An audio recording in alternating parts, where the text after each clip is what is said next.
Welcome to this session on SPSS. The title of these sessions is number 7 and 8. I'm not sure if the counting and how many sessions this lecture is going to cover is correct, but either way, what is important in starting this lecture is we're no longer dealing with data management on SPSS. We're going to start looking at statistical analysis on SPSS. So in the previously everything we've done before that lecture was getting to know SPSS, the environment of the SPSS, the um, the different outputs, the different windows of SPSS, how to create new variables, how to manage certain variable, even how to get some descriptive statistics and graphs out of SPSS. Starting this lecture, we're going to work on actually getting statistical analysis, and what I mean by that is um, what you may have heard me refer previously testing hypothesis. Yani we're going to get p-values, and therefore would have to interpret these p-values and interpret the results. On this slides, I have the learning outcomes, and what I have here basically is a bivariate analysis. What I mean by bivariate analysis is basically this is where you have one independent variable and one dependent variable. Um, so a quick review, the dependent variable is the outcome variable, as the independent variable is, you can think about it as your exposure variable or your grouping variable. And when you're looking at the relationship or the effect or the association between the independent and the dependent, and you only have one independent variable, then this is called a bivariate analysis. So you're only looking at two variables at a time. And these two variables, one being the independent and the second one being the dependent variable. And you're looking at the relationship between the exposure to the outcome, how the grouping to the outcome. We're going to follow the usual um, setup scenarios that you probably have been familiar with. Yani we start with two groups and then we move into more than two groups. Um, the first the first test we're going to look at is when you're comparing two groups. So not two groups, however, these groups are independent. And for that, we're going to use the independent t-test. And then we're going to also look at something very similar to that when you still have two groups. However, these are paired groups and matched groups. And we're going to use the pair t-test.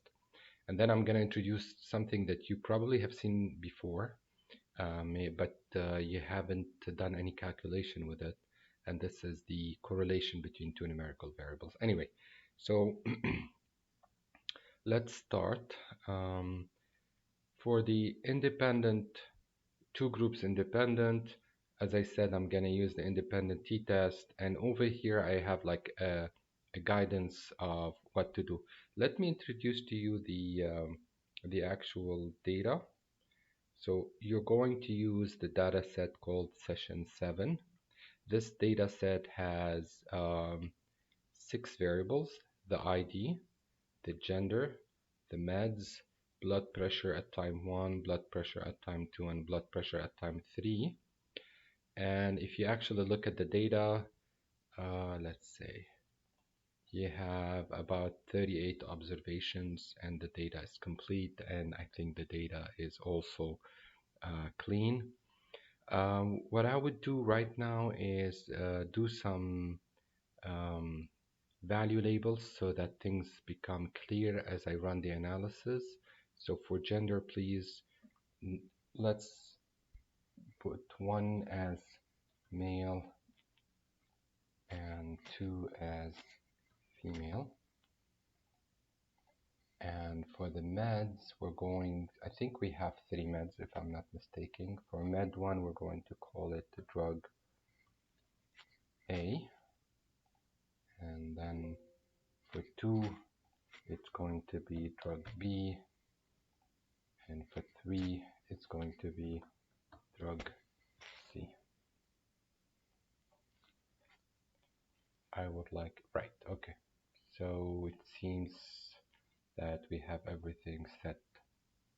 Okay, so let me go back here. As we said, we're going to compare two groups. These two groups are independent, and we're going to compare them with regard to an outcome that is a numerical outcome. يعني حنعمل independent t-test. A quick review. When you're comparing two outcomes, two groups, sorry, and group 1 and group 2, and you're comparing the average of these two groups on average 1 and average 2, the grouping is your independent variable and your outcome is what you're going to use to calculate the average. In this scenario, your outcome is numerical in nature, and therefore you would be using something called the independent t-test. Alright, so the way it's done is you're going to come to Analyze, go down to Compare Means, and go all the way to Independent t-test.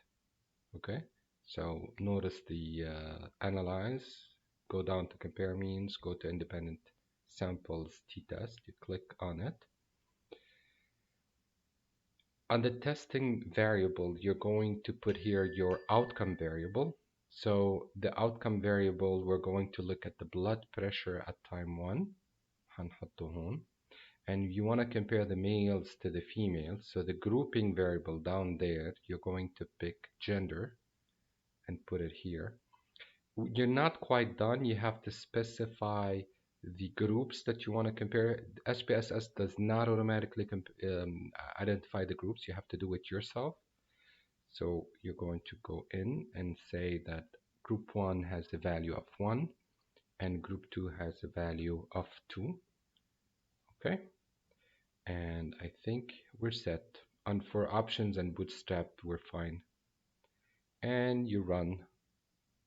So what you get is you get these two tables. The first table is your statistical table, yani the descriptive, whereas the second table is the table that actually has the test and the p-value. So over here, what you have is the two groups, males and females, 19 male and 19 females, and then you have the actual mean for male and the mean for female, with the standard deviation for male and the standard deviation for females, and the standard error of the mean, which we're not going to use, but in case you want to know what the standard error of the mean, this is just the standard deviation divided by the square root of the sample size, if I'm not mistaken. Okay, if you remember for your statistical course, this is the standard error. So sigma over root square of n. Now we do not have sigma, we have s from the sample, but anyway. And again, to remember, the outcome variable is blood pressure 1, and it's showing over here. And the grouping variable, and your dependent variable, is gender, and you have two elements. So what your research question here is, or what you're trying to test, is whether or not there's enough evidence to suggest that the blood pressure at time 1 is different for men and women. Yani, is the difference observed here between 139.9 and 140.3, is this difference statistically significant or not? And if you remember, to be able to answer that question, you need a p-value, and that p-value would allow you to either reject or fail to reject the null hypothesis. So a very quick, I'm just going to do a very quick a reminder of the 7 steps of testing hypothesis. If you already know them, great. If you don't, this is a quick review. So step number 1, you have a null hypothesis, and the null hypothesis is always going to say that the population values are equal. Yani the mu for men is equal the mu of women. Okay, notice I'm saying equal. That's the first thing. The second thing is that I'm writing it using mu. Mu yani the average in the population, not the average in the sample. The alternative hypothesis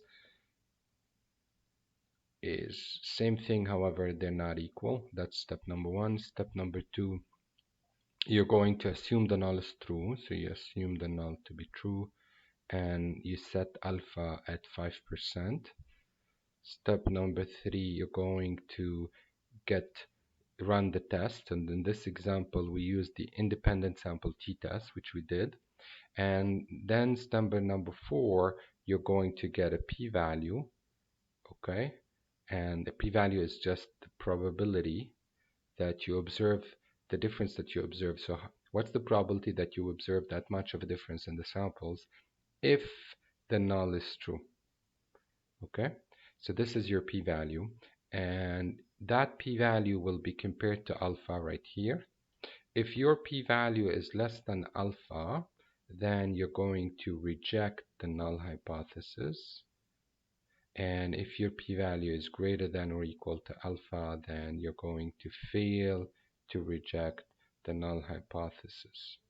All right, so basically what we're looking for is we're looking at a p-value, and that p-value is going to be evaluated with alpha of 5%. Okay, so that's what we are after. Okay, so let's go back to our analysis. Now, what happened in the independent t-test is before you get to the t-test over here, so notice you have a t-test, you have degrees of freedom, and you have significance. Yani if it's statistic, and that's the sig mean the p-value. However, before you go into the t-test, you have a small thing that happens first, and this is the Levene's test for equality of variance. And basically what that is saying is that you have two options. Either the variances are equal or the variances are not equal. The variances of what? The variances of group 1 versus group 2. If you do not remember Shamaneta, a variance is simply, so let me clean this up. I'm being very thorough in my explanation. You do not need to know all the details, but it's good that you understand the details. A variance وقتها نحن we defined it as sigma squared. Okay, so you just take the sigma and you square it. What is sigma? Sigma is your standard deviation. Okay, so when we say the variances are equal, so you're comparing group 1 to group 2. Group 1 has its own sigma 1, and group 2 has also its own sigma. So we're checking whether these two sigmas are equal. This is done first. So you're checking is that sigma 1 is equal to sigma 1. Yani we're checking is the standard deviation in group 1 is equal in standard deviation in group 2. However, for reasons beyond this course, we do not actually compare sigmas. We compare sigma squares. Yani we compare the variance in group 1 to variance in group 2. And whether or not these variances are equal or not equal, that will impact your t-test that is going to follow in here. Okay, so the first thing you have to do is you have to decide whether the variances are equal or not equal. Yani hal 3.3 squared versus the 2.4 squared. Are these equal or not? And that is given to you by running the Levene's test, which is an f-test, and it has its own p-value. And like any other p-value, so sig means p-value. So it's any other p-value, you have to evaluate it to 5%. So this p-value is less than 5%, and therefore there is a statistical difference. When you have statistical difference, you have reasons to reject the null hypothesis. What is the null hypothesis? The null hypothesis is that they are equal. Demand the null hypothesis equal.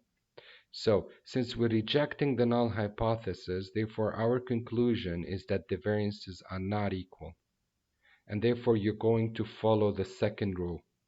So you follow the second row, your t-test comes out to be equal to negative 0.3.89. The degrees of freedom is 32.865. And the p-value, now this is the p-value that is of interest to you, to us, to answer the question, is there evidence to suggest that the mean blood pressure between men and women, are they different or are they equal at time 1? And that's the p-value answer in this question. The p-value is 0.7. Obviously, this p-value is quite large, and therefore we're going to fail to reject the null hypothesis, meaning we're going to conclude that there's no reason to say that these two means are different. and therefore we're going to say that the differences here are due to chance only, and mean blood pressure for man is equal mean blood pressure for women at time 1, okay, because of this p-value that happens to be quite large. Now, before I do any continuation of everything that comes, let me just point out that whether you picked out the first row or the second row, the t-test is not going to change. The t-test is exactly the same. What changes is the degrees of freedom. The degrees of freedom is corrected if the variances are not assumed to be equal. And there's a formula. You can look it up online to figure out why this is happening. But what matters for us is that depending on this p-value right here, if this p-value is greater than 5%, then you go with the first row. If this p-value is smaller than 5%, you go with the second row. So we went with the second row and we failed to reject the hypothesis and the null hypothesis, and therefore we concluded that there's no difference between these two groups. Now notice that you're getting exactly the same p-value on the first row and the second row. This happens quite a lot. So most of the time you're going to reach kind of the same conclusion whether you go with the first or the second, but I'm teaching you the correct way to do it, so that in case there is a conflicting results between the upper row and the second row, you know which one to pick. You also get more stuff than you actually asked for. So from here on, what you're getting is the differences between group 1 and group 2. So if you actually calculate 139.9 minus 140.3, then the difference is going to come out to negative 0.368. This difference has its own standard error, and it has a confidence interval. So when you're looking at the confidence interval, the way we interpret this confidence interval is that we're 95% confident that the difference between men and women, between blood pressure of men and women at time 1, is somewhere between negative 2.29 and 1.56. What matters here is that this confidence interval crosses 0, and therefore it's not statistically significant. Yani, the conclusion from this p-value and the conclusion from this confidence interval is exactly the same. Okay, so this is for the independent t-test. I'm going to repeat it, but this time I'm going to show you something a bit different. Now remember, keep the drug and ABC. Notice that I can run an independent t-test, but instead of using gender, I'm going to use meds, and I'm going to plug it here. And now by specifying only compare group 1 like group 2, even though there is a group 3, if you remember feed drug C, but I'm only specifying 1 and 2, what's going to happen is that the computer is going to ignore drug C, and it's going to only compare drug A like drug B. So again, here's drug A compared to drug B. I have 11 patients on drug B. I have 16 patients on drug B. At blood pressure 1, you can notice that the means is 140 and 139. And if you come to the second table, the Levene's test for equality of variance, the p-value is 0.876. So this time the p-value is not statistically significant, and therefore we're going to assume that the difference is the variances are actually equal, and you can start or you can stick to the first row. This is the t-test, the degrees of freedom, and the p-value is 0.14. Again, this p-value is for comparing the difference between this mean to that mean. This p-value is not statistically significant because it's greater than 5%, and greater than 0.05, and therefore you're going to conclude that there's no difference between patients on drug A and patients on drug B with regard to their blood pressure at time 1.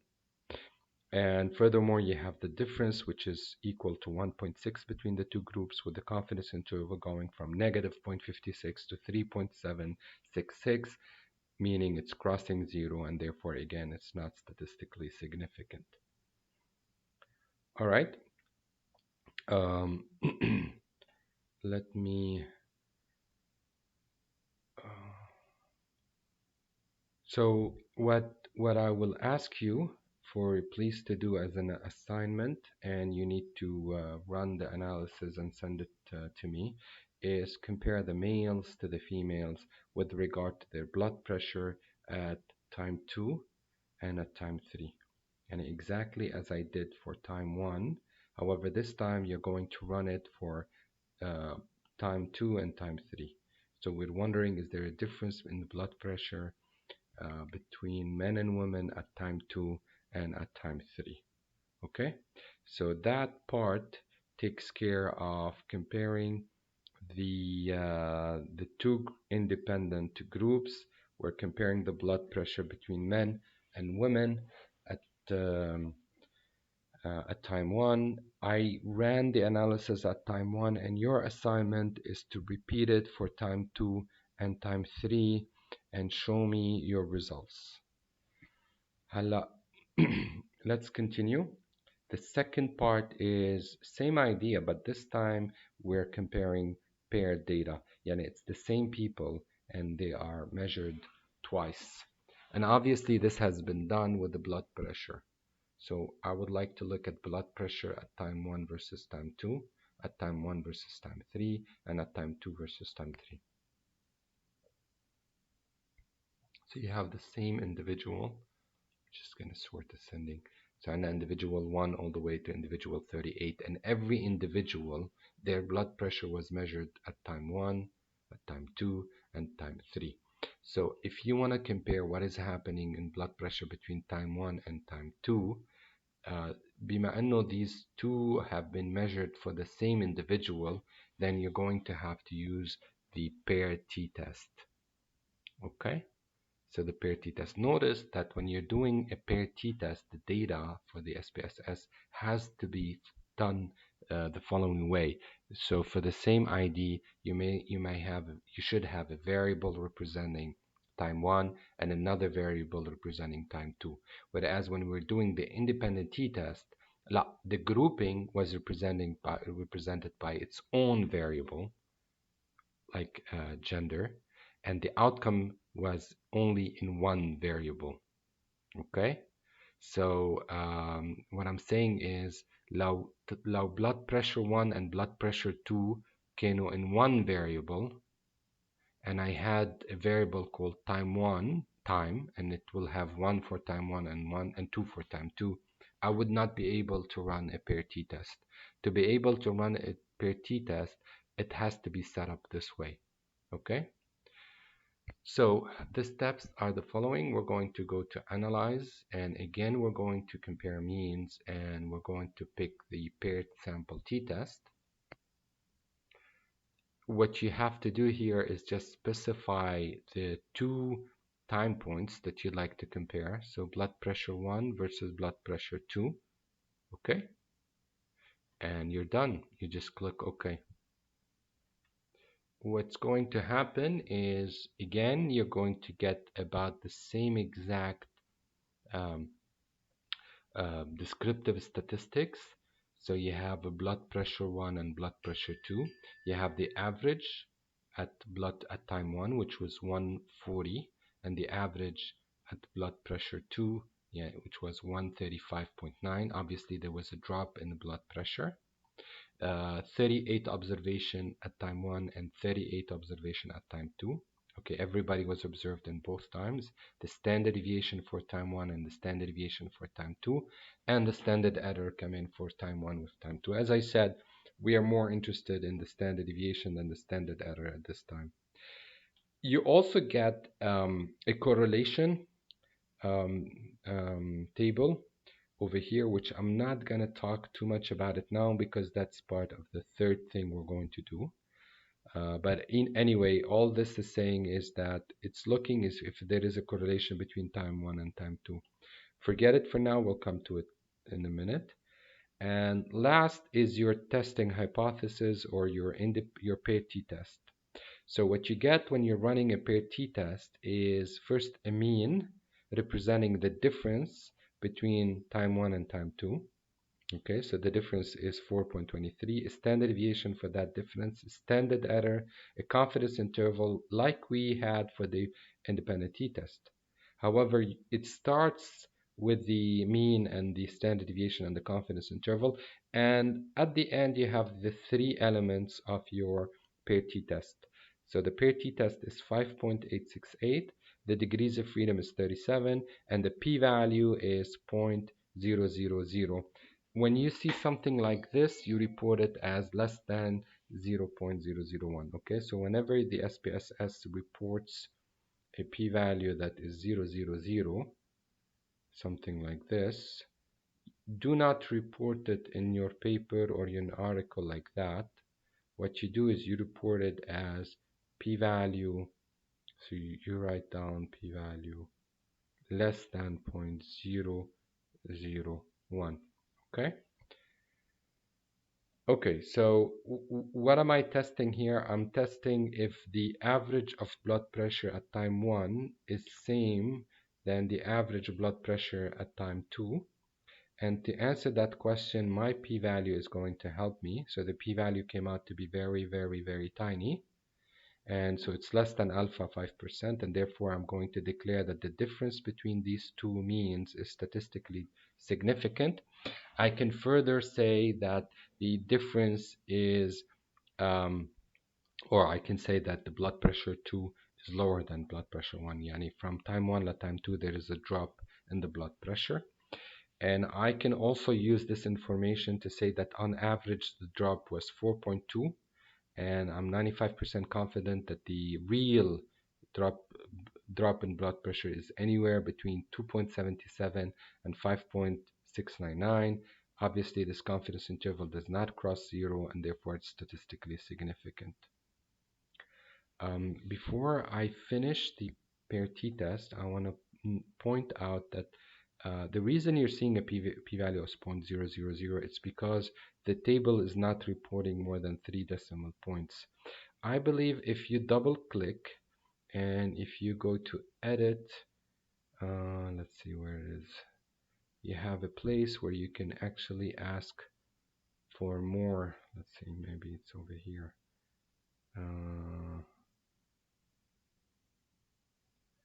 Somewhere you have, yeah, I think it's here. You can ask for cell properties and values and number. So I'm going to ask for 10. Yeah, I picked the wrong one. Yellow. All right, so cell properties, and I will go to decimal points, and I will ask for more decimal points. Okay, and here you go. Now you have much more decimal points, and you can see that the p-value was not actually 0. It was actually 0.00000009464. Okay, من هيك we never report p-value 0 because it's not actually 0. It's very, very small. So it's less than 0.001. Okay. Your job now, so and I compared time 1 to time 2. Your homework is to compare time 2 to time 3 and also time 1 to time 3. So run the pair t-test for each one of those and look at the results and tell me what you think the conclusion is. Okay, so that covers how we do the two groups when they are paired. Okay, بما أنه when we ran the pair t-test, the Pearson correlation came out. Let me just explain to you the idea behind the Pearson correlation. So this is when you do not have a grouping variable. You do have an outcome variable that is numerical. However, your independent variable is numerical as well. So it's like you have an x and y, and both of them are numerical. Okay? If you start plotting the individual values, so you have an individual where their value مثلا on x was here and for y. So if you start plotting, if you start doing a scatter plot, and if you're lucky enough to see something like this, obviously you can kind of have a hunch that um, as x is going up, the y is going up. Yani if you want to put them in some sort of, if you want to, yeah, like a bubble, you can see that you have a trend going up. Okay, and Pearson created a formula that allows you to capture this trend, and that is the Pearson R. And the Pearson R actually goes from -1 all the way to +1, passing through 0. A 0 means there is no correlation. As you're going towards the positive, it means that there is a positive correlation, like the trend is going up. As one increases, the other increases, yani a direct relationship. Whereas if you go towards the -1, there is an inverse relationship. So as one increases, the other one decreases, and therefore you'd see a trend going down. Okay, a perfect correlation yields an R of either 1 or -1. The possible scenarios that you're going to see when you're doing a correlation is the following. So I'm going to draw multiple graphs and give you an idea of what happens. Okay, so you may see something like this. You may see something like this. You may see something like this. Excuse me, they're supposed to be dots, not lines. You can may see something like this. You may see something like this. And finally, you may see something that has... Okay, so let me explain every time what is happening. So to have an idea of what is happening, you try to draw a box that has all the points inside. And so if you try to box them, and if you get some sort of a square, that means that there is no correlation. So something that like this means that as the x and the y are independent, and that will get you an r that is 0. Let me check color just in case this is not okay. Whereas here, if you try to draw put them in a box, you're going to get something that looks like this, which is an r that one, it is a positive r because the trend is going up, and it's going to be close to 1, so maybe like 0.8. Here you're seeing something like this. So the idea, I think, is that you look at the ratio between the length and the width of the box. And so here you're going to get something that is negative because the trend is going down. And again, it might be a strong negative correlation, so maybe like 0.9. Over here, you're still seeing a trend. You're still getting the a feeling that it's going up. However, if you look at the ratio for height and width, it's not that strong. So the correlation is positive, but maybe it's like 0.15 masalan. Okay, it's weaker.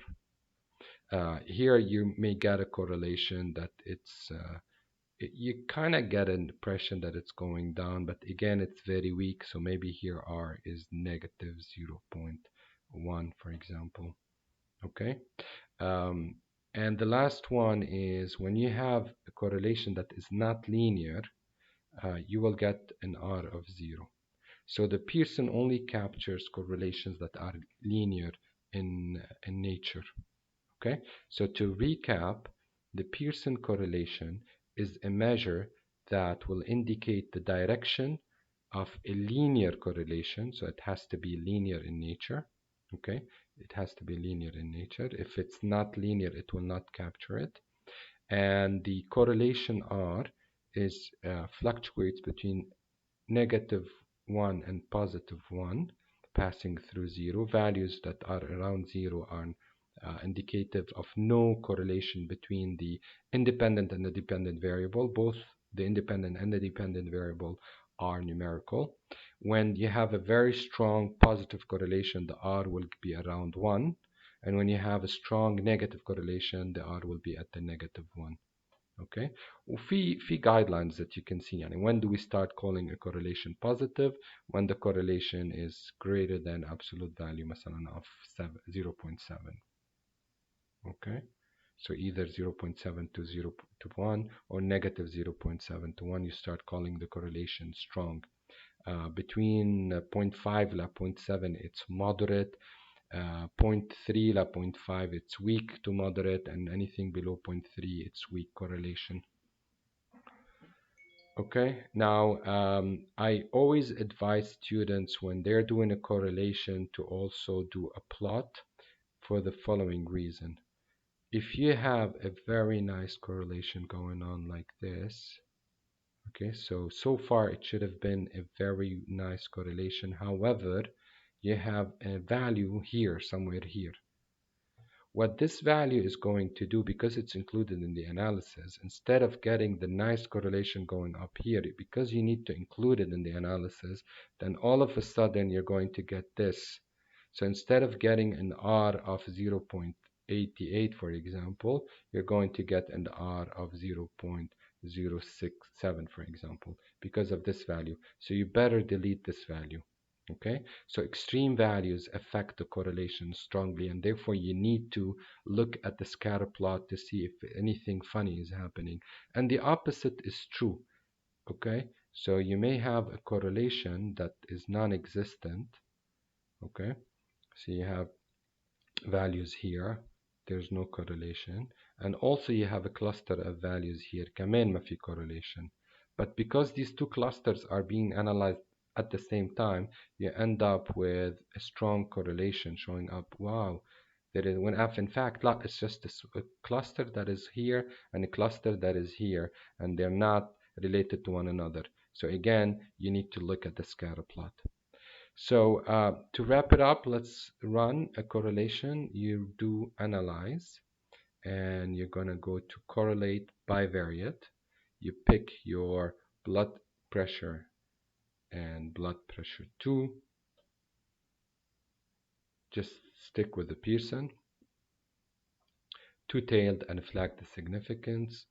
You click OK, and what you get is only one table.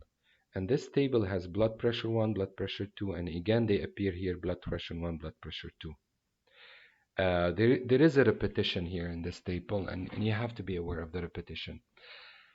The diagonal of this table is always going to be 1 because the diagonal represents the correlation between the variable and itself. So blood pressure 1, you get a 1. And blood pressure 2 and blood pressure 2, you get a 1 as well. The off diagonal are symmetrical because they're actually showing the exact same correlation. So these values here are the correlation between blood pressure 2 and blood pressure 1. And this one is blood pressure 1 and blood pressure 2. So it's exactly the same thing. You get 3 values. The first value is the Pearson correlation. The second value is the p-value, and the third one is sample size. So the correlation between blood pressure 1 and blood pressure 2 is equal to negative 0.85, and the p-value is 0.614. Obviously, the p-value is not statistically significant, yani there is no correlation between blood pressure at time 1 and at type 2. And that also can be attested by the fact that the correlation is very, very, very weak. It's very close to 0. But as I said, it's always preferable to look at the scatter plot. So you go to graph, you go to legacy dialogues, go to scatter plots, and pick this simple. Click define. On the y-axis هنحط blood pressure 2. It doesn't matter ولا blood pressure 1 ولا 2. On the x-axis هنحط blood pressure 1. We do not need anything else. We can just run it. And that is going to produce a scatter plot for you. And here you can see that yes, in fact, the dots are scattered all over the graph and there's no relationship in fact. Okay. What I'm going to do is I'm going to run another one. However, this time I'm going to throw in blood pressure 3. And I'm just going to show you that if you run them together, what you're going to get is you're going to get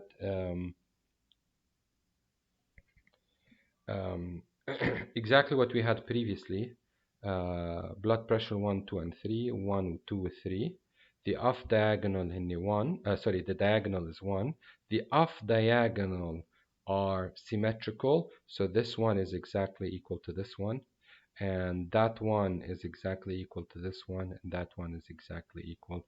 I'm not going to read or to interpret. I'm going to leave it to you. What I would like for you is also to do a scatter plot between blood pressure 1, blood pressure 2, and sorry, I already did that. Blood pressure 1 and blood pressure 3, and blood pressure 2 and blood pressure 3. So between the 1 and the 3 and the 2 and the 3, this is going to be your assignment. And if you can also interpret what you're saying, it would be very helpful.